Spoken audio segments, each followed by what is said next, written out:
Hello guys. അപ്പോൾ social മീഡിയയിൽ കുറച്ച് ഭയങ്കരമായിട്ട് ചർച്ചയാകുന്ന ഒരു സംഭവം എന്താണെന്ന് ഇപ്പോൾ ചോദിച്ചാൽ പറയും. ജാസീൻ്റെ ഒരു സർജറി. ഓ, എൻ്റെ പൊന്നോ, അതൊരു വല്ലാത്ത സർജറി തന്നെ.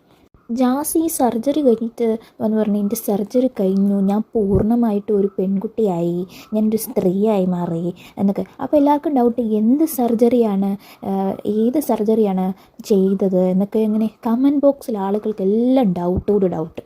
ചിലർ കമൻറ്റ് ബോക്സിൽ കിടന്ന് പറയുന്നു ജാസിക്ക് ബോട്ടം സർജറിയാണ് ചെയ്തത്. അപ്പോൾ ചിലർ പറയുന്നു ബോട്ടം സർജറി ചെയ്താൽ എങ്ങനെ എഴുന്നേറ്റ് നിൽക്കാൻ പറ്റുന്നത്, 2 ദിവസമൊക്കെ റെസ്റ്റ് വേണ്ടേ. ചിലർ പറയുന്നു ബ്രസ്റ്റ് സർജറിയാണ് ചെയ്തേക്കുന്നത്, ടോപ്പിലാണ് സർജറി ചെയ്തേക്കുന്നത്. ലാസ്റ്റ് എല്ലാവരും കൂടി ഒരു ഒത്തുതീർപ്പിലായി ടോപ്പിലാണ് സർജറി ചെയ്തേക്കുന്നതെന്ന് കൺഫേം ആക്കി. എന്നിട്ടും ചിലർക്കൊക്കെ ഇപ്പോഴും ഡൗട്ടാണെന്ന് മനസ്സിലാക്കി നമ്മുടെ ജാസി എന്താ ചെയ്തത്, ഡൗട്ടുള്ളവരെയൊക്കെ അങ്ങ് വിളിച്ചിട്ട് എവിടാണോ സർജറി ചെയ്തത് അതങ്ങ് കാണിച്ചു കൊടുക്കുക. അങ്ങനെ നമ്മുടെ ജാസി വിളിച്ചത് ആരെ, ഒരിക്കലും വിളിക്കാൻ പാടില്ലായിരുന്ന ഒരാൾ. ഇതിൻ്റെ ഡീറ്റെയിൽഡ് വീഡിയോ ഞാൻ എൻ്റെ ചാനലിൽ അപ്ലോഡ് ചെയ്തിട്ടുണ്ട്, എല്ലാവരും അതൊന്ന് വാച്ച് ചെയ്യണേ. അപ്പോൾ ഓക്കെ, താങ്ക് യു.